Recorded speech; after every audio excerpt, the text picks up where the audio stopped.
तो फिल्म शुरू होती है और हमें साल 1995 दिखाया जाता है। यहाँ हम 4 दोस्तों को देखते हैं जो पहाड़ों पर हाइकिंग करने आए थे।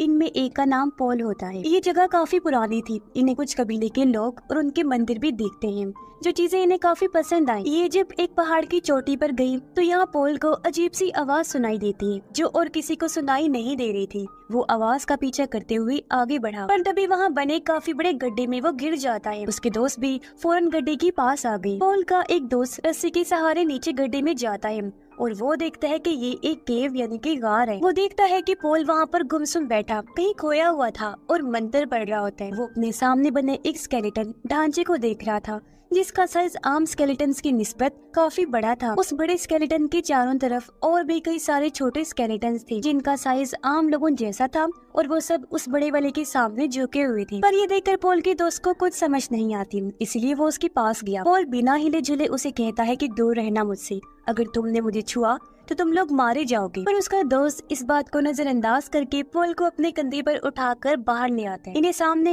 एक लकड़ी का बना हुआ घर दिखाई दिया, जिसके अंदर ये पॉल को ले आते हैं। यहाँ बर्फ पड़ना शुरू हो गई थी, यानी कि ये चारों लोग अब यहाँ से नहीं निकल सकते थे। अब पॉल के पास अपनी एक दोस्त को छोड़ के 2 दोस्त बाहर जाते हैं खाने का इंतजाम करने के लिए। पॉल अभी भी अपने होश में नहीं था। पॉल की दोस्त देखती है कि उसने हाथ में म्यूजिक बजाने वाला इंस्ट्रूमेंट पकड़ा हुआ है, जिसे उसकी दोस्त लेकर बजाने लगती है। कुछ देर बाद जब वो बाहर आई तो उसे बर्फ में अजीब सा काला साया दिखाई देता है, जो उसकी तरफ ही बढ़ रहा था। उसकी दोस्त अपनी जान बचाने के लिए वापस घर के अंदर आ गई और दरवाजे को बंद कर देती है। वो साया इनके घर तक आकर दरवाजे पर दस्तक भी करता है, जिससे वो काफी डर जाती है, मगर कुछ देर बाद वो चला गया। अब जब इनके दोस्त आए तो पॉल की वो दोस्त इन्हें बता देती है कि मैंने बाहर किसी डरावने साये को देखा। पर दोनों कहते हैं कि बाहर तो कोई भी नहीं है, लेकिन वो अभी भी काफी डरी और बौखलाई हुई थी। अब ऐसे यहाँ इनका दूसरा दिन हो जाता है। रात होने पर सब सो जाते हैं, लेकिन आधी रात को पॉल उठकर अपने उसी दोस्त के कान में कुछ कहता है जो उसके साथ रुकी थी। अब जैसे सुबह हुई ये लोग देखते हैं कि पॉल घर पर नहीं है। कोई भी नहीं जानता था कि वो कहाँ गया, पर जब इन्होंने बाहर की तरफ देखा तो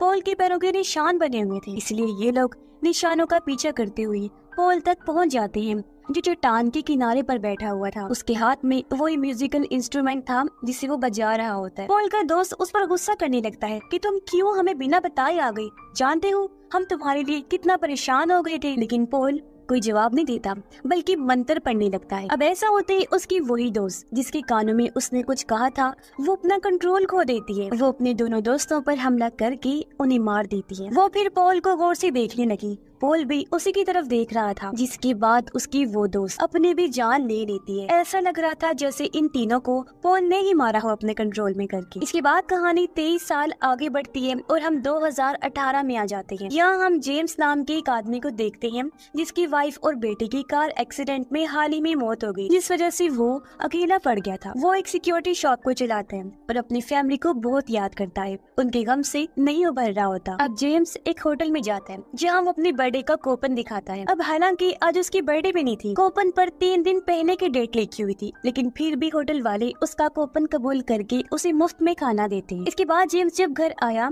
तो उसके दोस्त की बेटी, जिसका नाम अमेंडा था, वो उससे मिलने आती। दोनों एक दूसरे से अपना गम बांटते हैं, क्योंकि आज के दिन अमेंडा के डैड और जेम्स की वाइफ और बेटे की मौत हुई थी। अमेंडा की मॉम को भी जेम्स जानता है और अब अमेंडा जेम्स को ही अपने डैड की जगह समझती है। वो पॉल को कहती है कि अपने डैड की मौत के बाद मैं पूरी तरह से टूट गई, लेकिन फिर मुझे समझ आ गई कि ये पूरी दुनिया सिर्फ एक ख्याल है, ये हकीकत में नहीं है। सच्चाई सिर्फ हमारी सोच में होती है। जिस बारे में हम बहुत ज्यादा सोचते हैं ना, अपना पूरा ध्यान लगाते हैं, वही चीज हकीकत में हमारे साथ हो जाती है। जो कहने के बाद अमेंडा वहाँ से चली जाती है। अगली सुबह हम अमेंडा की मॉम को देखते हैं। वो जब उसके कमरे में जाती है तो अमेंडा वहाँ नहीं होती। मॉम उसे बाथरूम में चेक करने जाती है, जहाँ भी अमेंडा तो नहीं होती, लेकिन शीशे पर एक मैसेज लिखा होता है, the empty man made me do it, यानी एम्प्टी मैन ने मुझसे ये करवाया है।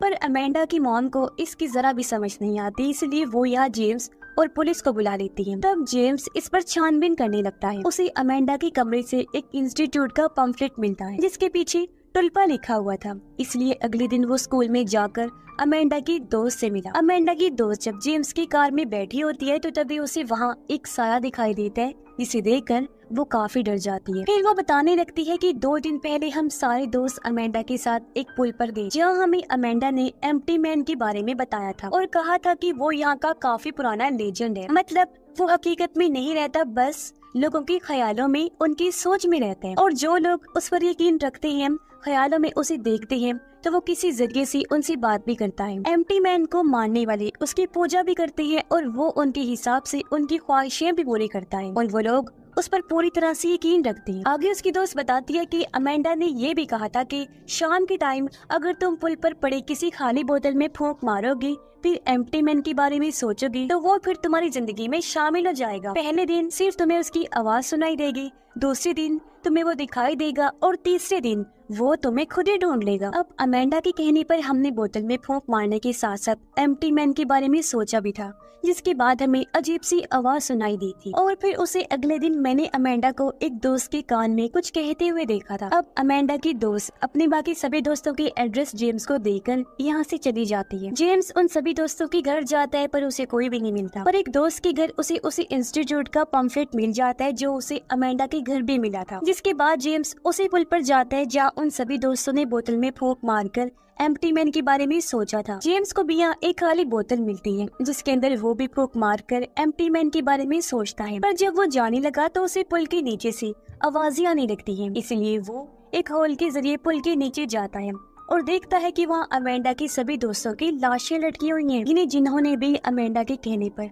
बोतल वाला वो सब कुछ किया था, वो सब मारे जा चुके। साथ ही यहाँ वही मैसेज भी लिखा हुआ था जो अमेंडा के वॉशरूम के शीशे पर लिखा था, यानी the empty man made window. अब जेम्स को कुछ भी समझ नहीं आती और वो इस बारे में पुलिस को बता देता है। अब अमेंडा की वो दोस्त जिसने सारी बात जेम्स को बताई थी, उसकी भी अचानक मौत हो जाती है और उन सब को देखने से यही लग रहा था जैसे उन्होंने खुद अपनी जान ली है, पर जेम्स को ऐसा नहीं लगता। इसलिए वो इस चीज की इन्वेस्टिगेशन करता है। वो इंटरनेट पर उसी इंस्टीट्यूट और टुल्पा के बारे में सर्च करता है। उसे पता चलता है कि वो इंस्टीट्यूट असल में एक ऐसे ऑर्गेनाइजेशन है जो किसी ग्रुप का हिस्सा है, यानी वो एक कल्ट है और उन लोगों का मानना है कि किसी के भी बारे में ध्यान लगाने सोचने पर उस चीज को हकीकत में लाया जा सकता है। अब ये सब पढ़ने के बाद जेम्स उसी इंस्टीट्यूट में जाता है जहाँ उसे एक फॉर्म दिया जाता है फिल करने के लिए, जो यहाँ आए हर इंसान को फिल करना पड़ता है, पर जेम्स वो फिल नहीं करता और आगे बढ़ जाता है। उसे इंस्टीट्यूट का हेड दिखाई देता है जो लोगों को स्पीच दे रहा था और उसकी बातें हूबहू वैसे ही थी जैसी अमेंडा ने जेम्स से कही थी, जिसके आखिर में वो कहता है कि ये एम्प्टी मैन का मैसेज है, यानी कि वो भी एम्प्टी मैन का ही मानने वाला था। स्पीच खत्म होने के बाद जेम्स हेड से मिला और उससे एम्प्टी मैन के बारे में पूछता है। हेड बताता है कि वो एक तरह की पावर है, ताकत है, और एम्प्टी मैन अपने मानने वालों की ख्वाहिशें तब तक पूरी करते रहता है जब तक वो उस पर पूरी तरह से यकीन रखते हो। अब जेम्स इन बातों पर ध्यान ना देकर अमेंडा को ढूंढने पर तवज्जो देता है क्योंकि उसका अभी तक कुछ भी पता नहीं चला था। वो एक लड़की से अमेंडा के बारे में पूछता है लेकिन वो भी कोई जानकारी नहीं दे पाता उसके बारे में। जिसके बाद जेम्स इस पूरी जगह पर उसे ढूंढने लगा। उसे एक जगह पर कुछ लोग बैठे हुए नजर आए जो एक काले कागज की तरफ बड़े गौर से देख रहे थे, साथ साथ वो रिकॉर्डिंग्स भी सुन रहे थे, पर जेम्स को कुछ समझ नहीं आती कि ये सब कर क्या रहे हैं। वो फिर एक ऐसे कमरे में गया जहाँ बहुत सारे लोग कुर्सियों पर बैठे हुए थे और वो एम्प्टी मैन को बुला रहे होते हैं, लेकिन इस जगह से जेम्स को बाहर निकाल दिया जाता है। अब यहाँ जेम्स को वही लड़का मिला जिससे कुछ देर पहले उसने अमेंडा के बारे में पूछा था। तो अब वो बताता है कि अमेंडा को ट्रेनिंग के लिए एक दूसरे कैंपस में भेज दिया गया है जो जंगल में है, और अगर तुम उसे ढूंढना चाहते हो तो वहाँ चले जाओ, और वैसे तुम इन सब लोगों से दूर रहो तो अच्छा है क्योंकि ये सारे बहुत खतरनाक लोग हैं। अब जेम्स को कैसे भी करके अपनी दोस्त की बेटी अमेंडा को ढूंढना था, इसलिए वो उसी जंगल में चला जाता है। उसे एक कैबिन मिलता है जिसके अंदर जाने पर बहुत सारी फाइल्स पड़ी हुई थी। उन्हीं में से एक फाइल अमेंडा और जेम्स की भी थी, लेकिन जेम्स की फाइल पूरी तरह से खाली होती है। जेम्स एक दूसरे कमरे में गया जहाँ बहुत सारे वीडियो कैसेट्स पड़े हुए थे। उनमें से एक को प्ले करके जेम्स देखने लगता है जहाँ एक आदमी पर कुछ लोग अजीब तरह का एक्सपेरिमेंट तजुर्बा कर रहे थे, जिसके बाद उस पर जादू भी किया जाता है। ऐसा लग रहा था जैसे उस आदमी के अंदर ये किसी को लाना चाह रहे हैं, और फिर अगले ही पल उस आदमी के अंदर वो आ भी जाता है। अब देखते ही देखते रात हो गई।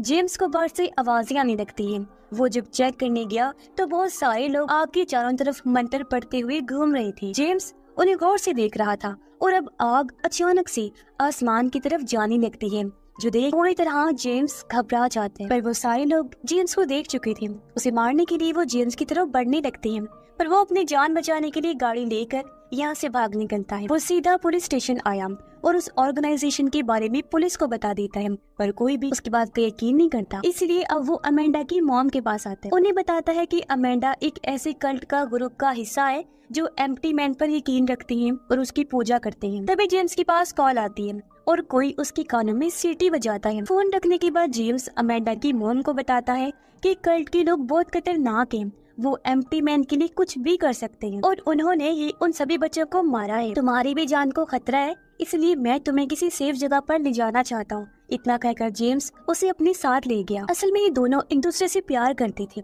पर कभी बता नहीं पाई। जेम्स उसे एक होटल में छोड़कर कहता है कि तुम यहीं रहो, यहाँ तुम बिल्कुल महफूज रह सकती हो। अब रात को जेम्स जब सो रहा था तो डर की वजह से उसकी आँख खुल गई। वो देखता है कि एक साया मेरी तरफ आ रहा है। जेम्स उसे मारने की कोशिश करता है, पर साया वहाँ से गायब हो चुका था। अगले दिन जेम्स फिर इंस्टीट्यूट के बाहर पहुँचता है। उसने देखा कि वो लड़का जिसने उसे अमेंडा के बारे में बताया था, वो कुछ लोगों के साथ कहीं पर जा रहा है। जेम्स उनका पीछा करता है। वो लोग एक हॉस्पिटल में आते हैं, तब उनके पीछे जेम्स भी अंदर चला जाता है। वो देखता है कि वो सारे लोग एक आदमी के सामने झुक गए हैं, जो बेड पर पड़ा है और पिछले कई सालों से कोमा में है। जेम्स को कुछ समझ नहीं आती, इसलिए जब वही लड़का बाहर निकलता है तो जेम्स उसे पकड़ लेता है। वो उसे बुरी तरह पीट कर पूछता है कि तुमने मुझे जंगल में क्यों भेजा था। तब वो लड़का बताता है कि मुझे मेरे ग्रुप वालों ने ऐसा करने को कहा था कि तुम उस जंगल में जाओ। जेम्स बेड पर पड़े उस आदमी के बारे में पूछता है।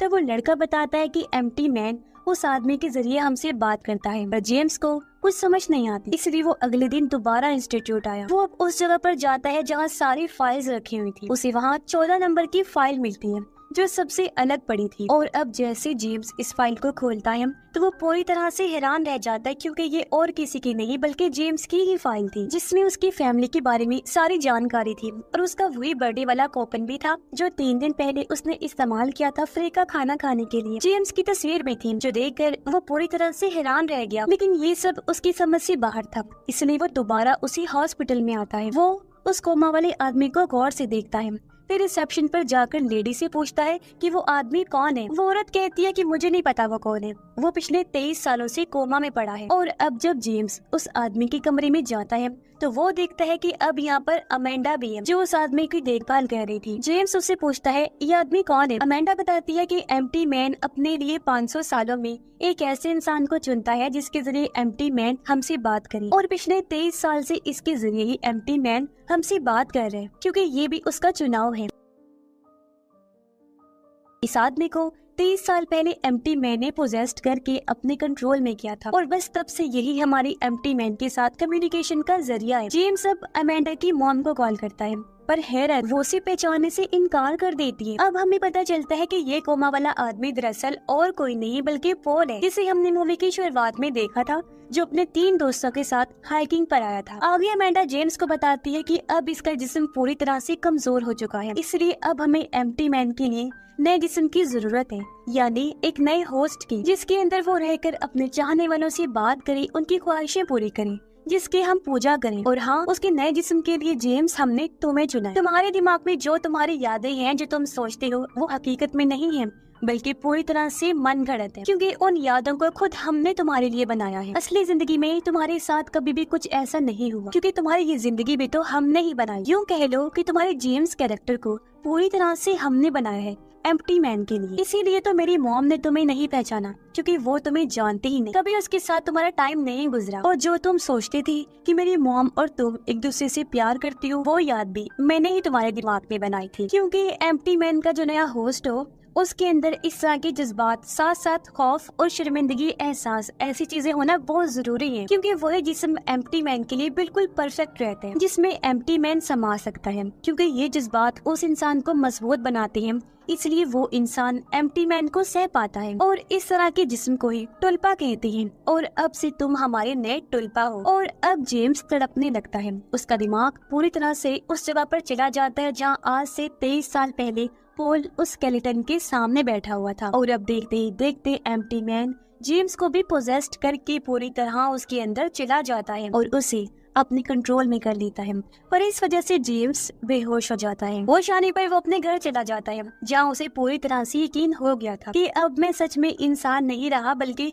एक टुलपा बन गया हूँ, यानी एम्प्टी मैन का होस्ट। और मेरा जो नया जिस्म है टुलपा वाला, वो 3 दिन पहले पैदा हुआ है, क्योंकि मैं खुद और मेरी यादें उस कल्ट की तरफ से बनाई गई हैं, जो सब ख्याली था। मेरे जहन में उन्होंने ख्याल इसलिए डाले ताकि मेरी बॉडी एम्प्टी मैन के काबिल बने, और जब पूरी तरह से मैं ऐसा बन गया यानी कि टुलपा, तो एम्प्टी मैन आखिर मेरे अंदर समा ही गया। यानी कि अब उस कल्ट का एम्प्टी मैन के साथ कम्युनिकेशन का जरिया जेम्स था। और अब जेम्स उस जगह पर जाता है जहाँ पोल का जिस्म कोमा की हालत में पड़ा था। जेम्स उसे शूट करके खत्म कर देता है, और ऐसा होते हॉस्पिटल के सभी लोग जेम्स के आगे झुक जाते हैं। यानी कि अब वो कल्ट जेम्स के जरिए एम्प्टी मैन की पूजा करेगा, और एम्प्टी मैन हर उस इंसान को मार देगा जो एम्प्टी मैन को सोचते तो थे पर उस पर यकीन नहीं करती थी, उससे डरती थी, जो लोगों को मारने का काम एम्प्टी मैन तब से करता आ रहा था। अब जेम्स का कैरेक्टर कुछ यूँ बना कि एम्प्टी मैन के मानने वालों ने जेम्स के कैरेक्टर को अपने दिमाग में पहले सोचा, फिर ध्यान लगाकर उसे दुनिया में लाए, फिर उसके अंदर यादें डाली ताकि वो एम्प्टी मैन के लिए परफेक्ट बन सके। अब जब जेम्स की बॉडी कमजोर होगी